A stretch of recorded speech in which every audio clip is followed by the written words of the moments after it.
முத்துவேலை தள்ளி விட்டது குமரவேல் தான்னு தான் 2 கண்ணாலையும் பார்த்ததும் இல்லாம வீடியோ எவிடன்ஸையும் தன்னோட ஃபோனில் வச்சிருக்கிற அரசி கூடிய சீக்கிரமே அதை போலீஸில் காமிச்சு குமரவேலை உள்ள தள்ளி கதிரை வெளியில் வர வச்சா நல்லா இருக்கும்னு நீங்களும் நினச்சா இந்த வீடியோவுக்கு லைக் பண்ணிட்டு வாங்க நாளைக்கான ப்ரமோக்கான ப்ரிடிக்ஷன் என்னன்னு பார்க்கலாம். போலீஸ் ஸ்டேஷனில் வாசலில் எல்லாருமே வெயிட் பண்ணிக்கிட்டு இருக்காங்க. பாண்டியனும் என்ன பேசினாலும் இன்ஸ்பெக்டர் நம்ம பேசுகிறத கேட்கவே மாட்டேங்கிறாரு அப்படின்னு குடும்பத்தோட நின்றுக்கிட்டு இருக்காரு பாண்டியன். ராஜியும் சோகமாக போய் உட்காந்துருக்க ஆட்டோவில் வந்து இறங்குறாங்க அரசி. அப்போ அரசியை பார்த்துட்டு ராஜி, ஏம்மா அரசி நீ எதுக்கு இங்கே போலீஸ் ஸ்டேஷனுக்கெல்லாம் வந்துட்டு, அதுதான் மாமா இருக்காங்க, சரவணன் மாமா, செந்தில் மாமா, மீனாக்கான்னு எல்லாருமே இருக்காங்கல்லம்மா, நீ வீட்டிலையே இருந்திருக்கலாம்ல அப்படின்னு சொல்லிட்டு ராஜி சொல்கிறாங்க. உடனே அரசி, ஆஹா இல்லை நீ என் மனசு ஏனோ உறுத்துது அப்படின்னு சொல்லிட்டு யோசிக்கிறாங்க. அதே சமயம் பாண்டியனும், ஏப்பா அரசி நீ எதுக்குப்பா வந்த அப்படின்னு, அப்பா நான் கதிர் அண்ணனை பார்க்கணும்ப்பா அப்படின்னு அழுகிறாங்க. கண்ணில் நீர் வழிய கண்ணீரை தொடச்சி விட்டுட்டு அப்படியே அரசியை கட்டி அணைச்சிக்கிறாரு பாண்டியன். அப்போ அரசி கண்ணில் கண்ணீர் வழிய அவங்க அப்பா பாண்டியன் கிட்ட சொல்கிறாங்க, அப்பா எனக்கு கதிர் அண்ணனை பார்க்கணும்ப்பா, கதிர் அண்ணன் கிட்ட பேசணும்ப்பா அப்படின்னு சொல்ல உடனே பாண்டியன் சொல்கிறாரு, என்னப்பா அரசி ஏற்கனவே அந்த இன்ஸ்பெக்டர் கடின்னு கடிச்சு தான் எங்களை வெளியில் நிற்க வச்சிருக்காரு, நான் நம்ம லாயர் வரட்டும்னு சொல்லி தான் பார்த்துட்ருக்கோம் அப்படின்னு சொல்கிறாரு. இல்லைப்பா நான் ஒரே ஒரு வாட்டி உள்ள இன்ஸ்பெக்டர் கிட்ட பேசி பார்க்குறேன்ப்பா, அண்ணன்கிட்ட பேசினாதான்ப்பா எனக்கு மனசே சாந்தி அடையும் அப்படின்னு அங்கே சொல்கிறாங்க அரசி. உடனே சரி போய் கேட்டு பாருமா, விட்டாங்கன்னா பேசு அப்படின்னு சொல்ல ராஜி, பாப்பா கூப்பிட்டு போப்பா அப்படின்னு சொல்கிறாரு. உடனே இல்லை அண்ணி நானே பார்த்து பேசிக்கிறேன் அப்படின்னு சொல்லிட்டு அரசி அப்படியே உள்ள எட்டு வச்சு மெதுவாக போகிறாங்க. அப்போ இன்ஸ்பெக்டர் கிட்ட, சார் லாக்கப்பில் இருக்கிறது எங்கள் அண்ணன் கதிர், நான் அதுக்கிட்ட முக்கியமாக இந்த கேஸ் சம்மந்தமாக ஒன்று பேசணும் சார், ப்ளீஸ் என்னை அலோவ் பண்ணுங்க சார் அப்படின்னு அரசி இன்ஸ்பெக்டர் கிட்ட பேச உடனே இன்ஸ்பெக்டரும், என்னம்மா சும்மா ஆளுக்கு வந்துட்டு சரி போய் பேசு அப்படின்னு சொல்லிட்டு அங்கே அவர் எழுதுகிற வேலையை கவனிச்சுக்கிட்டு இருக்காரு. அப்போ அங்கே திரும்பி நின்றுக்கிட்டு இருக்காரு லாக்அப் கொள்ள கதிர். அப்படியே லாக்கப்போட செல்லோட அந்த கம்பியை பிடிச்சிக்கிட்டே அண்ணே அப்படின்னு கூப்பிடுறாங்க அரசி. அப்படியே சடனாக திரும்புகிற கதிர், அரசி நீ எதுக்கு இங்கேயெல்லாம் வந்த, நான் தான் உன்கிட்ட அப்போவே நீ எங்கேயும் வரக்கூடாது, உன் ஃபோனில் இருக்கிற வீடியோவையும் யார்கிட்டையும் காட்டக்கூடாது, வீட்டில் அமைதியாக எதுவும் தெரியாதவளை போல இருன்னு சொன்ன இல்லைம்மா, அப்புறம் எதுக்கு நீ இங்கே வந்து, எனக்கு கஷ்டமாக இருக்குது அரசி, நீ முதல்ல வீட்டுக்கு கிளம்பிப்போ, என்னோட தலையெழுத்து அது என்னமோ ஆகட்டும், முத்துவேல் மாமா மட்டும் குணமாகி வந்தால் போதும், அது வரைக்கும் வாய் திறக்கவே கூடாது, பேசாமல் போமா வீட்டுக்கு அப்படின்னு சொல்கிறாரு கதிர். உடனே அங்கே அரசியோ, அண்ணே இல்லைண்ணே நீயும் முத்துவேல் மாமாவும் அங்கே எதுக்கு வந்தீங்க அப்படிங்கிறது எனக்கு மட்டும்தானே தெரியும், நான் உண்மையை சொல்லிடுறேனே அப்படின்னு சொல்லிட்டு அரசியும் கண்ணீர் மல்க அழுகிறாங்க. உடனே கதிர், இதை பாரு நீ உண்மையாக என் மேலே பாசம் வச்சிருக்கேனா நீ கண்ணீரை தொடச்சிட்டு அமைதியாக வீட்டுக்கு போமா அப்படின்னு சொல்கிறாரு.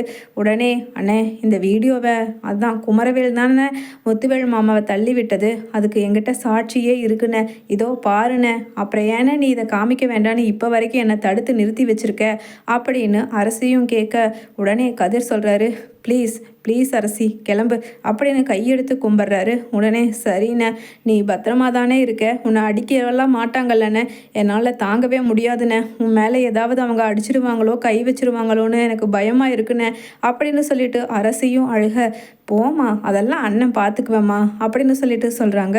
உடனே வெளியில் வந்துட்டு சரிப்பா நான் வீட்டுக்கு போகிறேன் அப்படின்னு சொல்லிட்டு கிளம்பி ஆட்டோவில் போயிடுறாங்க அரசி. வீட்டுக்கு போன அரசி அங்கே கோமதி கிளம்பி போய்கிட்டு இருக்காங்க. பர்ஸ் எல்லாம் எடுத்துகிட்டு ஹேண்ட்பேக்கில் வச்சுக்கிட்டு கையில் ஹேண்ட்பேக்கை பிடிச்சிக்கிட்டு.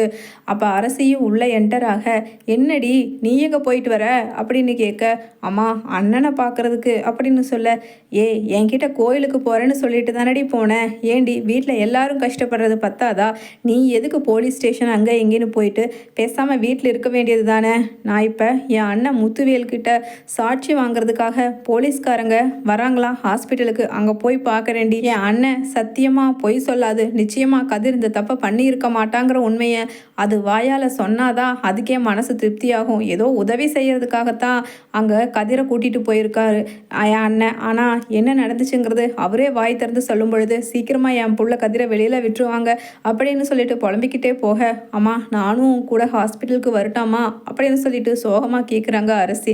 அதுவும் சரிதான். சரி, வீட்டில் உன்னை தனியாக விட்டுட்டு போகிறக்கே பயமாக இருக்குது. அதுவும் எதிர்த்த வீட்டில் வேற யாருமே இல்லை. அந்த குமரவேல் என்ன வேணாலும் பண்ணுவான். அவன் மூஞ்சியும் முகரையும் நினச்சாலே கஷ்டமாக இருக்குதுடி. எப்படி நம்ம கதிர் மேலே அவனால் இப்படியெல்லாம் பொய் சொல்கிறதுக்கு மனசு வந்துச்சு? அம்மா நம்ம அண்ணன் சத்தியமாக அந்த தப்பு பண்ணலம்மா அப்படின்னு அரசியும் சொல்ல, அது எப்படி இவ்வளவு கான்ஃபிடெண்ட்டாக சத்தியமாக நல்லா சொல்கிறேன், என்னமோ நேர்லேயே இருந்து பார்த்தவள போகிற, நீ சொல்கிற நான் சொல்கிறேன், ஆனால் இந்த கோர்ட்டு கேஸு போலீஸ் ஸ்டேஷனுக்கு எல்லாம் சாட்சி தானே தேவைப்படுது. அந்த குமரவேல் தான் பொய் சாட்சி இப்படி அழுத்தமாக சொல்கிறானே. சரி வா, ஆட்டோவை பிடிச்சு நம்ம ஹாஸ்பிட்டலுக்கு போவோம் அப்படின்னு கோமதியும் அரசியும் ஹாஸ்பிட்டலுக்கு போகிறாங்க. அதே சமயம் தான் எந்த தப்புமே பண்ணலைங்கிற மாதிரி அசால்ட்டாக உட்காந்துருக்காரு குமரவேல் ஹாஸ்பிட்டல் ரூமுக்கு வெளியில் போட்டிருக்கிற ஸ்டீல் சோஃபாவில். அதே சமயம் உள்ள அரசி வர்றதை பார்த்துட்டு ஷாக் ஆகி எழுந்திரிச்சு நிற்கிறாரு. ஏய், நீ எதுக்கு இங்கே வந்த? அன்னைக்கு என்னையும் கதிரையும் தவிர நீ கூட இருந்ததை நான் பார்த்துட்டேன். நீ அந்த வயல்வெளியில் இருக்கிற அந்த பம்பு செட்டெல்லாம் போட்டிருக்கிற மோட்டார் ரூம்குள்ளே தானே இருந்த, நான் பார்த்தேன். எதுக்காக நீ அங்கே வந்த சொல்லு அப்படின்னு சொல்லிட்டு குமரவேல் கேட்க, உடனே நான் சொல்லவா, என்னோட ப்ராஜெக்ட் முக்கியமான ப்ராஜெக்ட், அது ஃபைனல் இயர் ப்ராஜெக்ட். நிறைய லேண்டை நான் சர்வே பண்ணி விவசாயம் எப்படி என்ன ஏதுங்கிறத பெரிய ப்ராஜெக்டாக வைக்கணுங்கிறதுக்காகத்தான் நான் என் அண்ணன் கதிர், நான் முத்துவேல் மாமா கிட்ட பேசி இங்கேயே இவங்க வயல்லையே நீ சர்வே பண்ணுறதுக்கான ஏற்பாடுகளை எல்லாம் பண்ணித்தரேன்னு சொல்லி கூட்டிகிட்டு வந்தார். அப்போ தான் நீயும் தங்களோட லேண்டு எது வரைக்கும்னு சொல்லி பெரிய மாமா முத்துவேல் கதிர் அண்ணன் கிட்ட காமிச்சிக்கிட்டு இருந்தாரு. நீ உள்ளே வந்து என்னமோ தப்பாக புரிஞ்சுக்கிட்டு அவரை பிடிச்சு கீழே தள்ளிவிட்ட. அதை நான் 2 கண்ணால் மோட்டார் ரூம்லேருந்து வரும்போது பார்த்தேன். நீ தள்ளி விட்டதை என்கிட்ட வீடியோ எவிடன்ஸ் கூட இருக்குது அப்படின்னு சொன்ன உடனே ஷாக் ஆகிறாரு குமரவேல். என்னது அப்படின்னு சொல்ல, ஆமாம், இப்போ அதை கொடுக்கறதுக்காக தான் வந்திருக்கேன். இன்னொரு 1 மணி நேரத்தில் ஜெயிலுக்குள்ளே போய் நல்லா களி திம்பையாமா அப்படின்னு சொல்லிட்டு கோமதிக்கு அந்த பக்கம் போன கேப்பில் குமரவேலை மிரட்ட, என்னடி இவன்கிட்ட உனக்கு என்ன பேச்சு, வா போகலாம் அப்படின்னு சொல்லிட்டு அங்கே நர்ஸ் கிட்ட பேசிக்கிட்டு வர்றாங்க கோமதி. அதே சமயம் அங்கே போலீஸ்காரங்களும் உள்ள முத்துவேல் கிட்ட வாக்குமூலம் எடுக்கிறாங்க. அப்போ முத்துவேல் என்ன தள்ளி விட்டது தா தா தா அப்படின்னு சொல்லிட்டு திரும்ப திரும்ப சொல்கிறாரு ஒரே வார்த்தையை. அப்போ பக்கத்தில் டாக்டர்ஸை கூப்பிட்டு, சார் என்ன சார் ஆச்சு, ஏன் இப்படி பேசுகிறாரு இவர் அப்படின்னு கேட்குறாங்க இன்ஸ்பெக்டர்ஸோ. சார், இவருக்கு தலையில் அடிபட்டதால் பேச்சு திறமை போயிடுச்சு சார், அதனால தான் வரும், ஆனால் எவ்வளோ நாளில் அது திரும்ப வரும்னு எங்களால் சொல்ல முடியாது, அதனால் நீங்கள் ரிட்டன் ஸ்டேட்மெண்ட்டாக கூட வாங்கிக்கலாம் அவர்கிட்ட அப்படின்னு சொல்ல, அப்போ ஒரு ஷீட்டை கேட்குறாரு முத்துவேல். அதை கொடுக்குறாங்க. என்ன தள்ளி விட்டது குமரவேல் தான்னு சொல்லி எழுதி கையெழுத்து போட்டு கொடுக்குறாரு முத்துவேல். அதே சமயம், சார் இதை நீங்கள் வாயை திறந்து சொன்னாதானே சார் எங்களுக்கு சாட்சி நல்லா ஸ்ட்ரென்த்தாக இருக்கும், இல்லைனா அந்த ஸ்ட்ராங்கான சாட்சி கிடைக்கிற வரைக்கும் குமரவேலை அரெஸ்ட் பண்ணவும் முடியாது, கதிரை வெளியில் விடவும் முடியாது சார் அப்படின்னு சொல்லிட்டு சொல்கிறாங்க. அப்படியே தலையில் சோர்வாக கை வச்சு உட்காந்துடுறாரு முத்துவேல். உடனே உள்ளே போகிற அரசி, சார் என்கிட்ட ஒரு முக்கியமான எவிடன்ஸ் இருக்குது சார், என் அண்ணன் தப்பு பண்ணலை சார் அப்படின்னு சொல்லிட்டு அங்கே குமரவேல் முத்துவேலை தள்ளி விடுற வீடியோவை காட்டிக்கிறாங்க. அதை பார்த்த உடனே, போதும் இந்த ஒரு வீடியோ போதும், இதை வச்சு அவனை பாருங்கள் தூக்கு தண்டனை வரைக்கும் நான் வாங்கி கொடுக்காம விட மாட்டேன், எப்படி தப்பு பண்ணதும் இல்லாமல் தப்பே பண்ணாமல் பாவம் அந்த கதிர் தண்டனை வாங்கிக்கிட்டு இருக்கான், அதை கண்டு அமைதியாகவும் இருக்கான், இவனுக்கு இருக்குது அப்படின்னு சொல்லிட்டு வெளியில் போகிறாங்க.